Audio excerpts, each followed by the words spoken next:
Hola, ¿qué tal? ¿Cómo están? El video, déjenme algo para atrás. Ahí, ¿verdad? El video sorpresa del día. He estado compartiendo un video en vivo al día en Facebook, compartiendo algunos consejos, tácticas, reflexiones. Y luego de una forma sorpresiva, y luego lo dejamos un par de días y, y luego los borramos. Hay personas, no los borres, ¿por qué los borras? Yo tuve un sensei japonés que decía que cuando una enseñanza es para ti, te va a llegar. Pero cuando una enseñanza no es para ti, hagas lo que hagas, no te va a llegar. Entonces me parece interesante, me gusta eso, ¿sí? Porque efectivamente lo que es para ti lo vas a obtener, y lo que no es para ti simplemente no lo vas a obtener. Y con esa filosofía estoy haciendo estos videos de Facebook, ¿sí? Lo dejamos que las personas observen, que escuchen, que lo analicen, y luego, como el viento se va, desaparece y queda pues en la nada, y ya la gente que observó y que escuchó y que pudo reflexionar, pues se le queda interiorizado, y su cuerpo, su mente lo recuerdan, ¿no? Entonces, por eso estoy haciendo esto. Sí. Subo un video, una reflexión, y luego se queda un par de días y se borra. Sí. Y por esta mentalidad de la impermanencia, y esta filosofía que tenía uno de mis senseis, de que si no es para ti, pues no, ni lo vas a entender, ni te va a tocar, y no era el momento para que tú aprendieras eso. Él cuando explicaba una técnica, de hecho los japoneses enseñan sin explicar, o sea, el japonés, el verdadero sensei japonés, te enseña la técnica, es demostrativo, te enseña, pero no te explica demasiado. En Occidente es donde explicamos demasiado las artes marciales, pero en Japón y también en otras partes de Oriente y Medio Oriente e incluso Asia Menor, etc., la forma de enseñar artes marciales es muy demostrativa y no se explica demasiado. El oriental no explica demasiado, más bien demuestra. Y cuando uno de mis senseis mostraba una técnica, y alguien llegaba y decía, no entendí, sensei, por favor, ¿lo pueden explicar otra vez? Y entonces mi sensei hacía otra vez el movimiento, lo hacía igual de rápido, lo hacía exactamente igual, y volteaba y te decía, you got it, o sea, lo entendiste, wakarimasu, o sea, decía como wakarimaska, o sea, entendiste.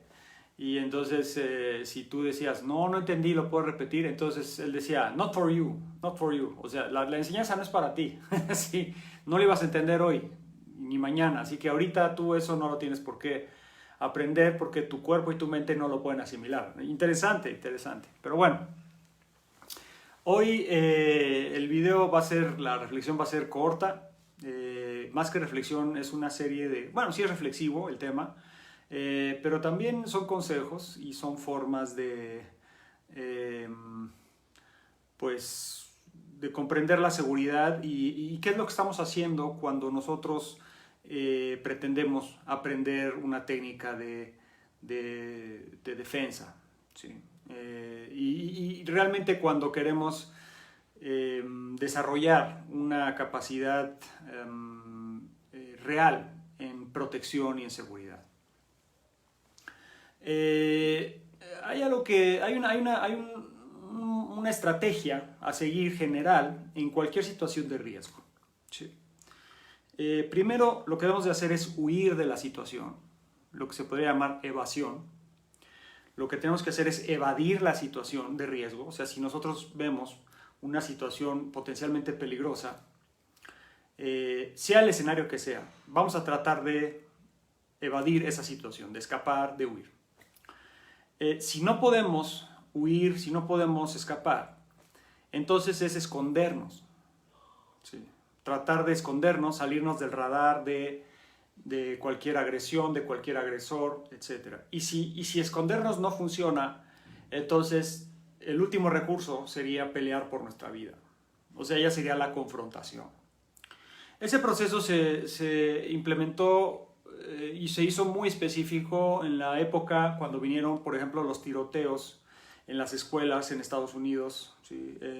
Allanamiento de morada, cuando empezó a haber asesinatos, masacres, donde se metía un agresor armado a una locación y empezaba a matar gente. Entonces lo que te decían los expertos en seguridad y quedó como un procedimiento, un protocolo en seguridad, quedó que si se mete un agresor armado a tu locación, lo primero que tienes que hacer es huir, o sea, escapar. Si no puedes escapar, o sea, correr, salirte del lugar, no estar en el mismo lugar que el agresor. Si no puedes hacer eso, esconderte, que no te encuentren, que no estés dentro del radar y que no seas visible para esa persona, para ese agresor o agresores. Y el tercer procedimiento, si no podemos escondernos de plano, o si nos escondemos y nos encuentran, es pelear por nuestra vida. Ese procedimiento se implementó y ese protocolo de seguridad se implementó para tiroteos, ¿sí? En situaciones de estas en las escuelas y este tipo de cosas que han pasado y que no nomás en Estados Unidos, aquí en México ya ha habido situaciones de estas, niños, jóvenes víctimas de bullying, por ejemplo, que agarraron la pistola de su papá o de su abuelo o de su tío y fueron y mataron a la maestra y a los amiguitos y etcétera. Bueno, a los amiguitos porque no eran muy amiguitos y le hacían bullying, ¿no? A los compañeros, etcétera. Entonces, es un procedimiento estándar, un protocolo para allanamiento de morada con agresores armados que te vienen a matar. O sea, entra un agresor y empieza a disparar y a disparar y a disparar. Lo primero que tienes que evitar es una confrontación. Lo primero que tienes que hacer es escapar. Y si no puedes escapar, tienes que esconderte. Y si no te puedes esconder o si te esconden y te encuentran, entonces tienes que pelear por tu vida. Y de ahí se implementaron una serie de medidas reactivas y etcétera, que tendría que dedicarme unas 2 horas a explicar todas esas medidas. Pero a lo que voy es que este procedimiento, este protocolo de escapar, evadir cualquier situación de riesgo, y si no podemos evadir, escapar, salirnos del radar de los agresores, y la tercera modalidad es que si eso no funciona, pues no nos queda más que pelear por nuestra vida. Me parece muy interesante porque define realmente el procedimiento de protección y defensa. ¿Sí? Muchas personas creen que defensa personal, porque además defensa personal es nada más una parte pequeña de algo más grande llamado seguridad o protección. Entonces hay personas que creen que defensa personal y protección y seguridad es exactamente lo mismo. No, no lo es. La defensa personal como tal, es la parte reactiva de la seguridad, es la parte reactiva de la protección. Entonces no es la prioridad. ¿Sí? La prioridad en protección y seguridad no es la defensa personal. La prioridad es la prevención. La prioridad son estrategias, hábitos de seguridad, tácticas reactivas, tácticas no confrontativas, o sea, evitar a toda costa tener que ponerle las manos encima a alguien, o lo voy a poner de otra manera más técnica, tener que usar fuerza, tener que aplicar algún uso de fuerza contra alguien. Eso es así como la prioridad en protección. Esa es la prioridad. Y cuando tenemos lamentablemente que usar fuerza contra alguien, algún uso de fuerza, con armas o sin armas o con nuestro propio cuerpo, ya hablaríamos entonces de defensa personal como tal. Ahora, defensa personal como tal no es aprender a pelear para, quedarnos combatiendo o peleando con un agresor. Defensa personal de lo que se trata es de pelear, ¿para qué? Para un objetivo único, que es generar el tiempo y el espacio para escapar. Eso es realmente defensa personal. O sea, eso es lo que yo enseño. No se trata de, ahora te voy a enseñar a pelear para ganarle a un agresor.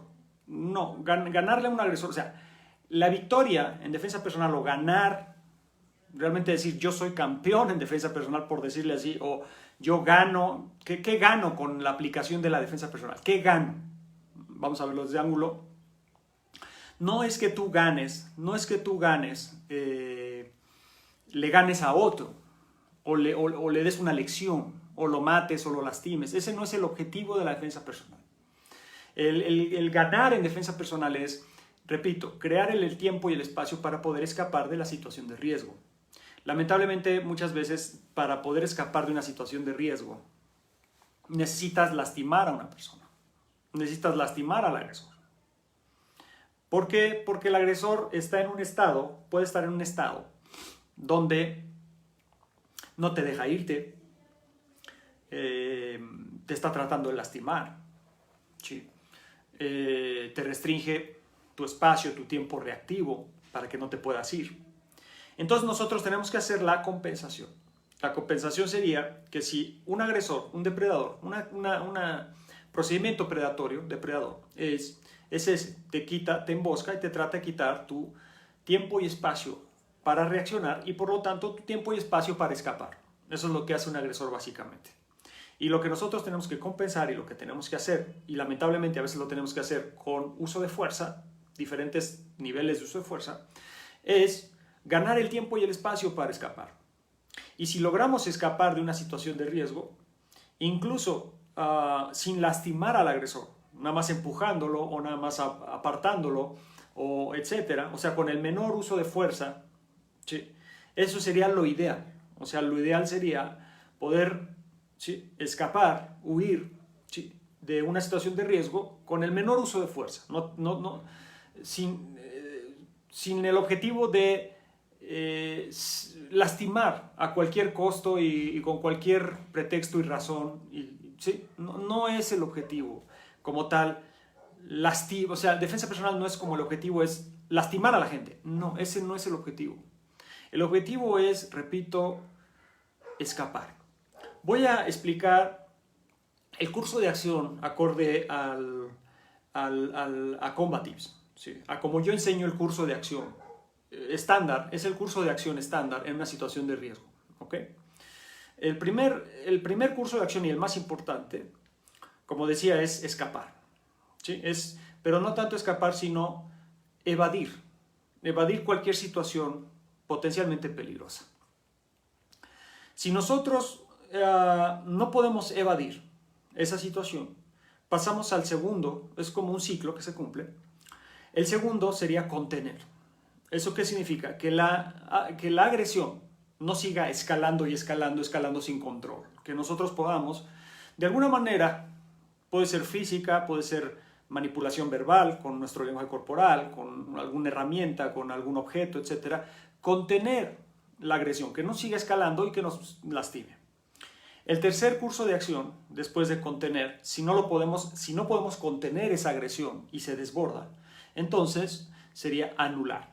¿Sí? Anular la fuente de agresión. Ahí es cuando viene el uso de la fuerza. Y el cuarto curso de acción, que sería que se cumple el proceso, es escapar, huir.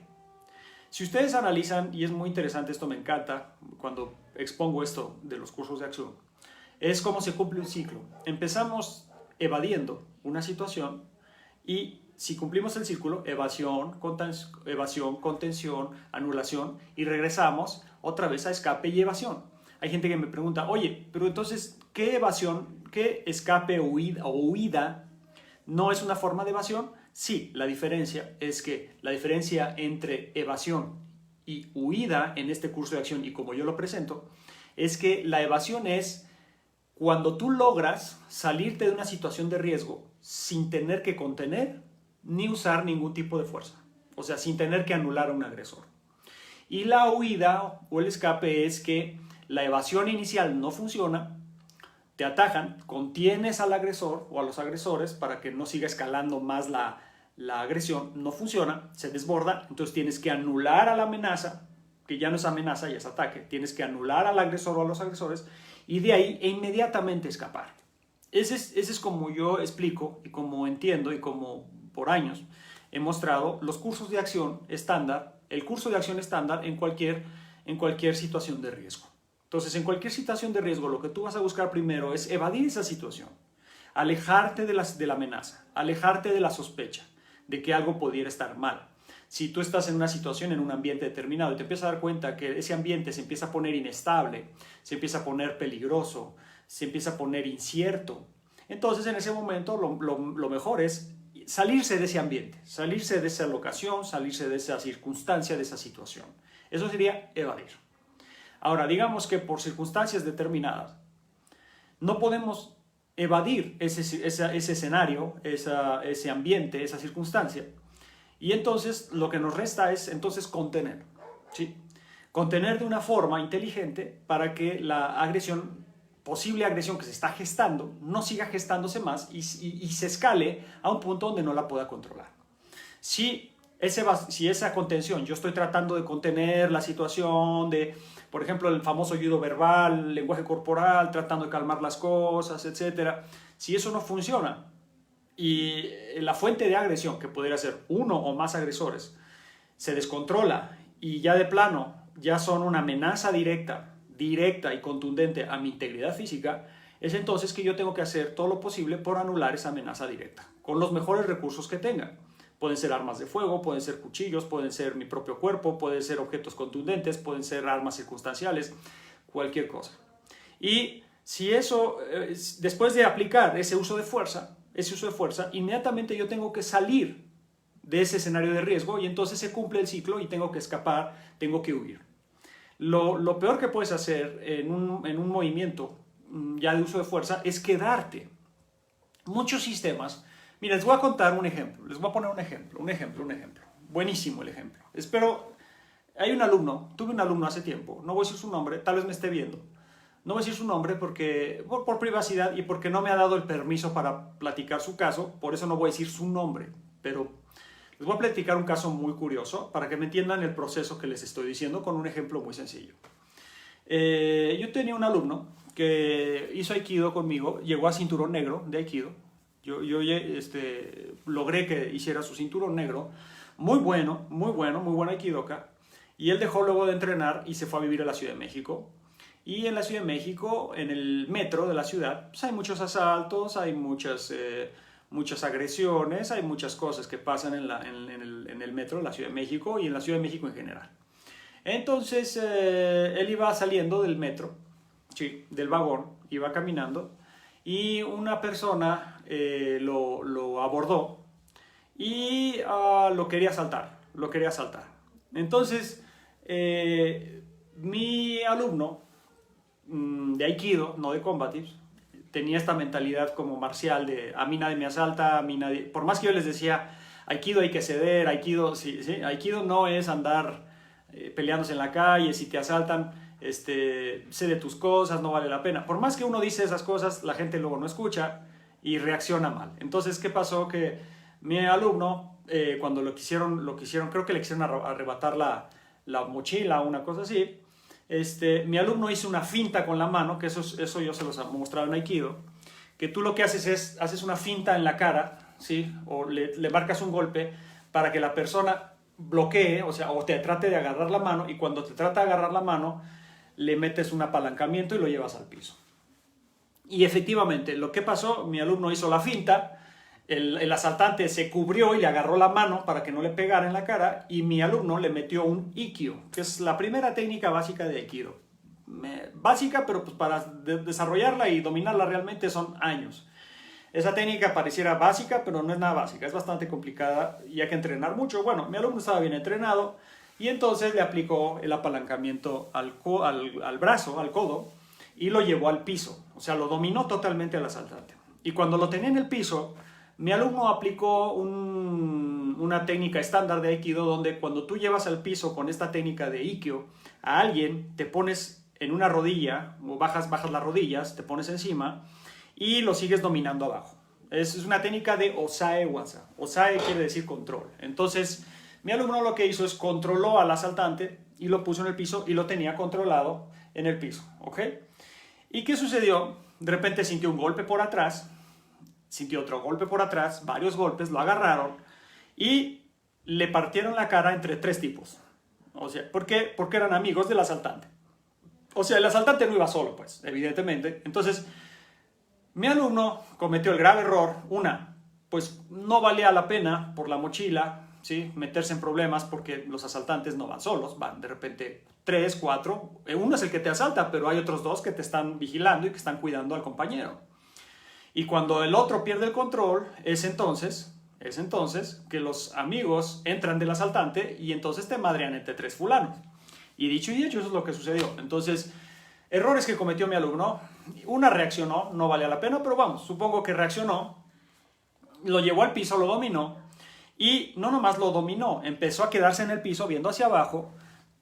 Eliminó toda su parte perimetral, o sea, todo el concepto de perimetrear, ¿sí? Panóptico, de observar quién viene encima de ti, porque cuando tú haces una acción ofensiva contra alguien, va a haber consecuencias, no nada más contra el agresor, sino en todo tu entorno, ¿ok? Entonces, y sobre todo cuando tu acción ofensiva es muy violenta, la gente voltea a ver, puede meterse a alguien nada más por metiche o muchas cosas pueden suceder. Entonces, mi alumno se concentró totalmente en el asaltante y tenía la cara hacia abajo, dominando al asaltante con una rodilla en el piso, bajó su nivel, estaba abajo, como hincado en el piso.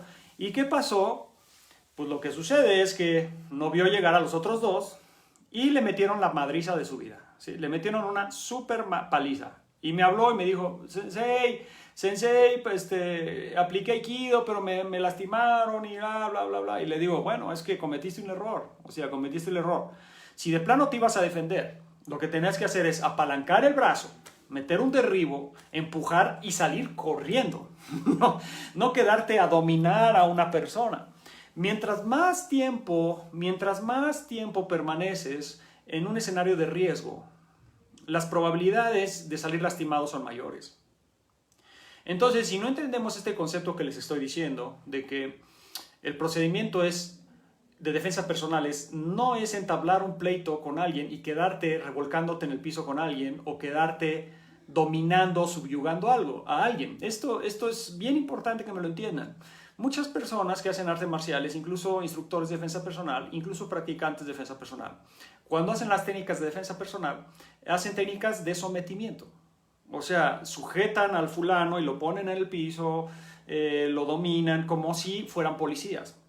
Y ese es un grave, grave error. Cuando ustedes ven a un instructor de defensa personal que enseña técnicas de defensa personal a civiles, y la mayoría de las técnicas de defensa personal que enseña, la conclusión de esas técnicas es el sometimiento del agresor en el piso y quedarse sometiendo a un agresor en el piso, es un grave, grave error, ¿sí? Y no es un procedimiento apto ni congruente para un civil. Es un procedimiento congruente para un miembro del cuerpo de seguridad privado o público que su responsabilidad y su deber es someter a un agresor. Los policías tienen un trabajo ingrato. Los policías tienen un trabajo ingrato. ¿Por qué? Porque, están muy mal entrenados, todo lo que hemos visto, todo lo que hemos hablado, ¿sí? De la policía en México, y no nada más en México, en todo el mundo. La verdad es que las técnicas de sometimiento y conducción a nivel policial no son malas, son pésimas, obsoletas, siguen aplicando cosas de los años 80. Pero bueno, no voy a decir nada porque luego hay gente que se molesta, pero pues esa es la realidad. Entonces, ¿qué sucede? Que los policías en su trabajo tienen que someter al agresor. Tienen que someter, ¿por qué? Porque lo tienen que esposar, porque tienen que iniciar un proceso penal, bla, bla, bla, bla, bla, bla, pericial, lo que sea, ¿ok? Ahora, yo les preguntaría, si tú no eres policía, si eres un civil que está aprendiendo a defenderse, ¿por qué carajos tendrías que someter a un agresor en el piso? No tiene ningún sentido, ningún caso, someter, restringir a una persona. Eso no te lleva a ningún lado. ¿Por qué? Porque ¿saben cuánto tiempo toma mantener a un agresor en el piso? Si es que lo logras, porque además es un uso de fuerza, voy a explicarlo, uso de fuerza restrictivo contencioso. ¿Qué quiere decir eso? Que es un uso de fuerza que no utiliza herramientas que causen mayor daño al agresor. O sea, nada más apalancamientos, estrangulamientos, algunos derribos, algunas cosas que tú puedes aplicar. Pero a final de cuentas, ese uso de fuerza contencioso restrictivo, de sometimiento, lo que dicen los policías, sometimiento y conducción, tarda más en aplicarse, es más difícil, es más riesgoso. ¿Por qué? Porque se presta al forcejeo, se presta al intercambio de fuerza, de agresión con una persona que pudiera estar armada, que pudiera tener amigos por ahí viendo, que pudiera ser mucho más fuerte y mucho más habilidoso en pelea que tú. Entonces, si tú tratas de aplicar todo el tiempo uso de fuerza contencioso y restrictivo, o sea, vámonos específicamente, si tratas de aplicar grappling todo el tiempo, o sea, agarrarlo, someterlo, estrangularlo, llavearlo, bla, bla. Si todo eso lo tratas de hacer sin el factor impacto, sin el factor hacer daño, te estás arriesgando a que el otro se recupere y te someta de regreso, te golpee, te lastime con un arma, etc. Y además, estás quedándote atrapado en un tiempo inadecuado en situaciones de riesgo. ¿Por qué? Porque estás quedándote mucho tiempo tocando a un agresor. Eso no es nada buena idea. No es nada buena idea. Entonces, por ejemplo, mi alumno actuó como policía. ¿Por qué? Porque lo agarró, lo sometió y lo tenía en el piso. Pero ese fue el error. Mi alumno debió haber agarrado, apalancado el brazo, y no el apalancado el brazo para someterlo con una fuerza restrictiva contenciosa, sino someterlo con una fuerza de impacto, o sea, con una fuerza que lastima y ya rompe hueso, que ya rompe tendones, que ya rompe fibras, y un rodillazo, un azotón en el piso que quedes inconsciente, y luego a correr. Ese es el procedimiento que debemos de aplicar como civiles. Por ejemplo, como escoltas es exactamente lo mismo. Como escoltas hay variaciones muy interesantes. Si tú, por ejemplo, eres un escolta que tú estás cuidando a alguien que es muy famoso, a un político, etc., y algún agresor se le echa encima a tu cliente, que es alguien famoso, que debe tener una imagen particular frente a la sociedad, tú como escolta no puedes utilizar exceso de fuerza. Fíjense qué curioso. Ya ni hablemos dispararle. O sea, bueno, si el agresor saca un arma y utiliza fuerza letal, perdón, o utiliza un cuchillo, un punzón o algo, tú como escolta, tu deber es proteger a tu cliente a toda costa. Y si eso implica sacar tu arma y utilizar fuerza letal contra esa persona, es justificable. Pero si, por ejemplo, supongamos que tu cliente es un político, es alguien famoso, un cantante, un artista, tú vas caminando y de repente se le acerca un tipo impertinente y se le echa encima, tú no puedes agarrar a ese agresor y romperle el cuello. Tú no puedes agarrar a ese agresor y tirarlo de cabeza o lastimarlo seriamente. ¿Por qué? Porque afectas la imagen pública de esa persona. Y te lo dicen específicamente. No quiero que uses exceso de fuerza. ¿Por qué? Porque yo soy una figura pública, no puedo quedar así. Y es un trabajo bien complicado. En cambio, hay otros clientes que te dicen, a mí me vale madre. O sea, si alguien se me echa encima, le rompes el cuello. Si a mí alguien me quiere hacer daño o a mi familia, lo matas y usas fuerza letal en ese instante. A mí me han dicho eso. A mí me vale madre. O sea, porque yo cuando escoltaba daba opciones. Decía, bueno, ¿hasta qué uso de fuerza tengo permitido? ¿Qué puedo hacer? Te puedo poner estos. Puede pasar esto. Si viene un impertinente borracho, ¿qué puedo hacer? Si viene un asalto, ¿qué puedo hacer? Si viene bla, bla. Y ya había cosas que no les preguntaba, ¿no? Lógicamente, si viene alguien con un arma o viene alguien a lastimarte, voy a usar fuerza letal. Y entonces muchos decían, a mí me vale madre, tú usas fuerza letal aunque sea con el pinche borracho. A mí me decían eso. Tuve un cliente que me decía, a mí se me acerca un borracho, cabrón, y le rompes el cuello. Ah, bueno, sí. Bajo el riesgo de un exceso de fuerza y problemas legales como guardaespaldas, como escolta.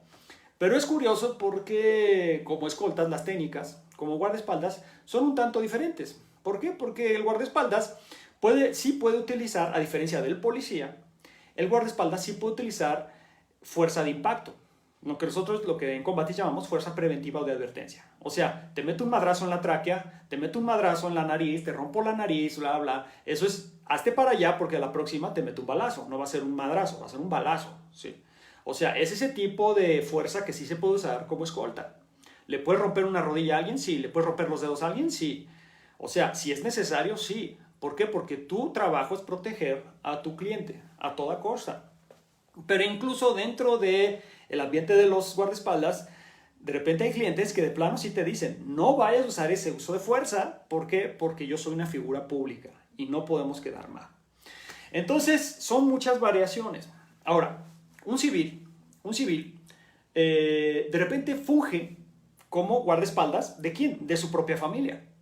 O sea, si tú vas caminando, vas con tu hijo, con tu hija que tiene 14, 16, 8 años, 20 años, 30 años, o vas con tu mamá, vas con tu papá, vas con tu hermana, con tu hermano, vas con tu novia, con tu esposa, y tú tienes capacidades combativas, tú de alguna manera te estás volviendo el guardaespaldas de tu ser querido, porque tú lo vas a cuidar, tú lo vas a proteger. Entonces, el civil de repente queda como guardaespaldas, sí, así es. De repente, todo buen padre de familia y toda buena madre de familia tiene que ser también, de repente y a veces, un guardaespaldas, porque tiene que cuidar a sus seres queridos. Ahora, ¿qué sucede? Vamos a poner un ejemplo. Yo voy caminando con mi novia y de repente nos empiezan a molestar o empiezan a molestar a mi novia dos tipos, ¿ok? ¿Y qué sucede? Yo me molesto, digamos, me empiezo a prender y uno de esos tipos se me viene a los golpes, ¿ok? Y yo lo que hago es utilizo uso de fuerza contencioso y restrictivo. ¿Qué quiere decir eso? Que cuando se me viene al golpe, logro someter, o sea, subyugar al agresor. ¿Cuánto creen que me va a tomar y tardar someter al agresor y subyugarlo? No menos de 3 segundos. No menos de 3 segundos. ¿Sí? Ni a los Gracie les toma menos de 3 segundos. O sea, sí, a todo el mundo, quien te diga que somete a una persona en 3 segundos es un farsante, es un mentiroso. En situaciones reales, con alguien más fuerte, más pesado, drogado, adrenalínico, tirando golpes, etc., no te toma menos de 3 segundos someter realmente a una persona. Entonces, yo someto a esa persona, a ese agresor, pero son dos. ¿Qué va a pasar con el otro? El otro me va a agarrar por atrás, me va a agarrar a golpes, bla, bla, y entonces, si me lastima, voy a soltar al primer agresor y entonces el otro se me va a venir encima y entonces voy a quedar enredado entre dos fulanos, dos agresores. Y luego, si mi novia se mete al juego, se mete a la pelea, porque está viendo que me están lastimando, le dan un mal golpe a ella, cae mal, le rompen un brazo, cae, se desnuca, etc. O sea, todo se complica si yo utilizo un uso de fuerza restrictivo, ¿sí? en una agresión de este tipo. ¿Por qué? Porque estoy actuando como policía. O sea, estoy tratando de no hacerle daño al agresor, sometiéndolo de una cierta forma. Vamos a ver el mismo ejemplo con otro actuar diferente y otro uso de fuerza. Empiezan a molestar a mi novia, se empiezan a acercar, y yo en vez de tratar de agarrarlos y someterlos, resulta que tengo buenos impactos, ¿sí? He trabajado, noqueo a uno, ¡pum! Le meto uno, cae al piso y en menos de un segundo o en un segundo, el primero está abajo, ¿sí? Y ya tengo herramientas, armas, recursos, tiempo y espacio para lidiar con el segundo agresor. Entonces, vamos, los usos de fuerza no son aplicables igual en todos los escenarios, ¿sí? Si necesitamos saber golpear duro, si necesitamos saber hacer daño con nuestros codos, con nuestra cabeza, con los puños, con las piernas, con armas y con diferentes tipos de armas. Y además, si alguien nos saca un arma, tenemos que saber cómo lidiar con esa arma y combinar nuestras tácticas ofensivas de supervivencia contra esa arma, combinarlas entre striking, grappling, ¿sí? Y otros factores y otros elementos. Entonces, el uso de fuerza, como pueden ver, es diverso y según la circunstancia y según la persona, ¿sí? Un policía se supone que no debe agarrar a golpes a los sospechosos, a los que está arrestando, a los que está conteniendo. Sin embargo, los policías, como no saben muchas veces cómo someter a una persona, y además, aunque tú sepas someter a una persona, es bastante difícil, ¿sí? A veces tú ves entre 3 policías tratando de someter a un tipo de 110 kilos, 1,90, y la verdad es bastante difícil. Pero incluso sabiendo técnicas de sometimiento es difícil, y por eso los policías a veces recurren, ¿sí?, a lo impacto. Sacan el PR-24, sacan el bastón extensible, lo que sea, y Bueno, ahora en Estados Unidos, por ejemplo, casi todos los policías traen tasers. Y tasers a distancia, ni siquiera se tienen que acercar.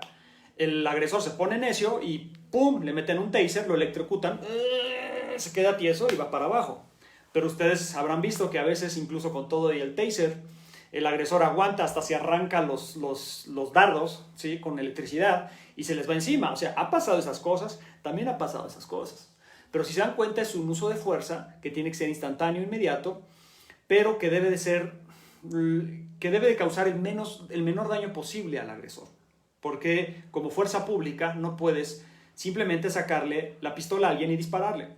Los policías, su trabajo sería mucho más fácil si cualquiera que se pone necio te pudieran disparar, simplemente te pudieran disparar. Cosa que no está bien por un lado, ¿sí? Porque pues, no le puedes disparar a alguien que de plano no representa una amenaza letal a tu persona, no simplemente puedes agarrar la pistola y dispararle.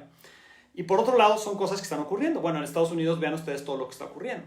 ¿Sí? Los policías se exceden con el uso de la fuerza. O sea, llegan a dispararle por la espalda a gente desarmada. O sea, eso es demasiado. Pero bueno, ese sería otro tema. Y no nomás en Estados Unidos, en otros lados.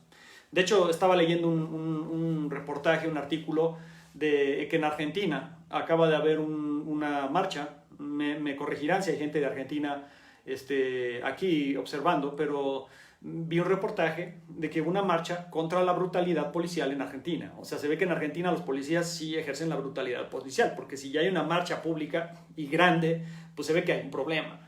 ¿Sí? Y bueno, pues digo, más allá del país particular, en todos lados hay brutalidad policial, en todos lados hay exceso de uso de fuerza, o en todos lados también no hay la suficiente fuerza para someter a una persona. También eso ocurre. Ustedes vean policías que confrontan a un agresor, a un sospechoso, y el sospechoso los empieza a pelear de regreso y el policía no sabe ni pelear, no sabe ni someter, no sabe nada. Y entonces, ¿qué sucede? No aplica ningún tipo de fuerza, ni siquiera una fuerza contenciosa restrictiva de sometimiento y conducción. ¿Por qué? Porque no sabe cómo. Y entonces al policía le parten la cara. Entonces siempre va a haber un equilibrio del uso de la fuerza. Ahora, eso es para los policías, para los escoltas es diferente. Tú como escolta también debes de saber manejar tu uso de fuerza. Tienes que saber, a veces es necesario nada más someter a una persona, ponerla en el piso sin lastimarla, perfecto. Y a veces es necesario lastimar a una persona. Y a veces es necesario matar a una persona. Y como civiles es exactamente lo mismo. O sea, yo lo he explicado muchas veces. Si tú se te ocurre traer una navaja, una punzocortante, y de repente te metes en una riña callejera y el otro está desarmado, y tú simplemente agarras la navaja y lo empiezas a destripar y haces una carnicería y, bueno, es un exceso de fuerza, ¿sí? En una situación que no ameritaba ese nivel de agresión de tu parte. Entonces, eso no es legítima defensa, ni así. Eso es homicidio doloso, premeditado y con alevosía y ventaja y capacidad. O sea, es diferente porque además si sabes manejar esa arma lo vas a hacer mierda. Entonces, vamos a concluir para ya cerrar, porque yo dije que iba a ser cortito hoy y vamos a muy buen tiempo.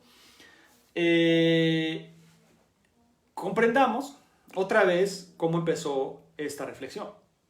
Lo más importante es evadir cualquier situación de riesgo, mantener la distancia, estar atentos cuando un ambiente está cambiando. O sea, tú estás en un lugar y empiezas a ver que hay gente ahí que se está poniendo rara, gente que es como agresiva, gente que está observando, gente extraña, con comportamiento inusual. Cuando tú te das cuenta de eso, salte y vete de ese lugar, de esa locación. Tu intuición te está diciendo algo aquí no está bien y sepárate, apártate. Si siempre hiciéramos eso y funcionara, no habría necesidad de aprender defensa personal, no habría necesidad de aprender toda la serie de técnicas y tácticas reactivas, contenciosas, usos de fuerza, todo manejo de armas, no habría necesidad. Pero lamentablemente, por más que nosotros a veces queremos evadir, mantener distancia, estar fuera de cualquier situación de riesgo, bueno, nosotros no buscamos el riesgo, pero a veces el riesgo nos busca y nos atrapa. Y entonces si quedamos en una situación de riesgo atrapados y ya no pudimos escapar, ¿sí? Ya no pudimos evadir esa situación, entonces tenemos que contener, no dejar que escale. Y si esa situación se desborda y no la podemos contener, inmediatamente tenemos que anular la fuente de agresión, apagarle el centro de mando a quien se nos ponga enfrente. O sea, básicamente apagarle el cerebro, porque si no le apagas el cerebro, te va a seguir acuchillando, te puede seguir pegando, te puede balacear, te puede meter un martillazo en la cabeza. O no nomás a ti, a alguien más. ¿Sí? Y entonces tú tienes que anular la agresión. E inmediatamente después de anular una agresión, tienes que salirte del escenario de riesgo lo más rápido posible. Y eso nos lleva a la conclusión de esto. Todo el objetivo de cualquier técnica de uso de fuerza para nuestra defensa legítima, el objetivo primordial, prioritario, no es ganarle al agresor, es ganar tiempo y espacio para escapar. Y hay veces que para ganar tiempo y espacio para escapar, hay veces que necesitamos anular a un agresor o a varios. Y se complica aún más si el espacio en el que estamos nos va a tomar más tiempo para escapar. Ejemplo, no es lo mismo que te agredan dentro de un cuarto con una sola salida, que es de este tamaño, una puerta, y que tú para poder escapar de ese cuarto necesitas pasar por esa puerta, y por esa puerta lamentablemente hay un fulano que no te deja salirte. Tal vez tú lo que haces, aplicas un uso de fuerza donde le das un golpe y tratas de escapar. Pero el problema es que escapar de un cuarto es diferente. O, ya ni digamos, escapar de un cuarto con la puerta cerrada. Es como estar encerrado en una jaula con un tigre. Sí. O sea, es como estar encerrado en una jaula con un tigre. No es lo mismo encontrarte un tigre en la intemperie, donde lo ves venir, donde lo ves, ¿verdad? Donde subes un árbol, que de todos modos te alcanzaría, pero entiéndanme el ejemplo. No es lo mismo, ¿sí? O vamos a ponerle un tigre, pero un tigre tal vez es exagerado. Un pitbull, o un perro feroz, un perro agresivo. No es lo mismo encontrarte un perro en la calle donde te permite correr, subirte arriba de un carro o arriba de un árbol, ya no te alcanza, a estar encerrado en un patio con un perro, ¿sí? Donde pues para dónde corres, para dónde escalas, porque pues no hay para dónde escalar, y te encuentras en una situación donde o matas al perro o el perro te mata a ti.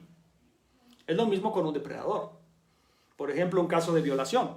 Una mujer que está siendo abusada sexualmente dentro de un cuarto donde el violador la metió, cerró con llave la puerta y la empieza a violar. La mujer, ¿ustedes creen que va a ser suficiente metiéndole un codazo y nomás aventándolo? Digamos que hace eso la mujer, ¿sí? Está siendo violada, le mete un codazo, lo anula momentáneamente al agresor, se para la mujer desesperada, va a la puerta, trata de abrir la llave, bla, bla, mientras está abriendo la puerta, con los nervios, todo, el agresor, el violador se levanta, la vuelve a jalar, se la lleva a la cama otra vez. Eso es lo que ha ocurrido muchas veces.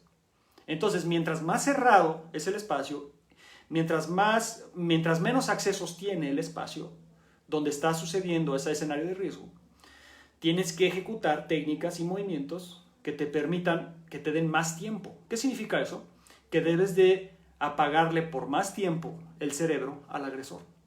Entonces, ¿qué necesitaría ser una mujer? ¿Ves? Una mujer que está siendo violada, una llamada. ¿Qué necesitaría hacer una mujer que está siendo abusada dentro de un cuarto con la puerta cerrada? ¿Ustedes creen que con un golpecito se va a zafar? No. Tiene que anular a ese agresor más tiempo. Por ejemplo, si la mujer sabe estrangular, si la mujer sabe romper, puede combinar, romper, estrangular, poner a dormir al agresor. Tú si pones a dormir a una persona, si tú estrangulas a una persona, si lo haces bien, en menos de 9 segundos, está roncando como un bebé. O sea, queda inconsciente. Y si le das el apretón y lo sigues apretando, lo podrías dejar en coma. 2, si no lo dejas en coma, para que despierte. Hay personas que han tardado un minuto para despertar, para ganar la conciencia y, ¡ay, qué pasó!, ¿no? Eso necesitaría una mujer. ¿Sí? Necesitaría aproximadamente de 30 segundos a un minuto dejar inconsciente a una persona, al agresor, para poder abrir esa puerta y poder escapar de esa casa o de ese hotel o de esa situación. Entonces, si se dan cuenta cómo el uso de la fuerza también se define por el área donde te estás defendiendo. Por ejemplo, el mismo caso de la mujer, la acosan en la calle, ¿sí? La tratan de agarrar, la mujer le tira un codazo, ¡pum!, le rompe la nariz, ¡ah! Pero la mujer tiene toda la calle para correr. Y entonces la mujer no necesita abrir puertas, no necesita saltar bardas, no necesita salirse por una ventana, no necesita escaparse de un carro que ya le cerraron los vidrios, los seguros, perdón, le subieron los vidrios. No, la mujer nada más necesita un codazo para poder correr en un área abierta. Es muy diferente. ¿Qué necesita una mujer ahí? Necesita un uso de fuerza que le dé nada más una ventaja aproximada de 8 segundos. ¿Sí? De 5 a 8 segundos, donde el otro se queda así con la nariz así rota y ¡ay, ay! Eso es suficiente para que la mujer huya en un escenario, en un ambiente abierto. Pero en un ambiente cerrado, con poco acceso, necesita más de 8 segundos para poder escapar de esa situación. ¿Sí me entienden cómo todo influye? En fin, les dejo esa reflexión y un poquito de táctica, de estrategia, de cómo entendemos las cosas en Combatives y cómo las técnicas, ¿sí?, no son, al menos en Combatives, en mi sistema, la finalidad de las técnicas no es ganarle a una persona. Lo que buscamos es ganar el tiempo y el espacio para escapar. Y hay veces que necesitamos ganar más tiempo y más espacio, por lo tanto, las técnicas tienen que ser más agresivas, con un uso de fuerza incluso hasta letal, pero dependiendo del escenario, de la situación, etc. Respetando el modus operandi, ¿sí? Básico. ¿Sí? El modus operandi básico es evasión, primero, no puedes evadir, contienes, no puedes contener, anulas, e inmediatamente después de anular, no te quedas a ser un buen ciudadano. Ay, sometí a esta persona, hablas a la comandancia, ¿no? Sometí a esta persona y ahora vengan a arrestarlo porque yo ya le gané. No se trata de eso, se trata de lastimar y escapar de la situación de riesgo. ¿Por qué? Porque mientras más tiempo permanezcas en contacto con un depredador, con un agresor, más probabilidades tienes de que la situación salga de control y el depredador recupere el control y te haga más daño. ¿Ok? Entonces, tomen en cuenta eso. Piénsenlo desde la perspectiva. Yo tomé el protocolo norteamericano para tiroteos en escuelas, donde te recomiendan, trata de escapar. Si no puedes escapar, mejor escóndete, no confrontes. Y si te escondes o no te puedes esconder y de plano ya tu vida está de por medio y tienes a alguien de frente, pues pelea por tu vida. En fin, que estén bien. Hasta luego.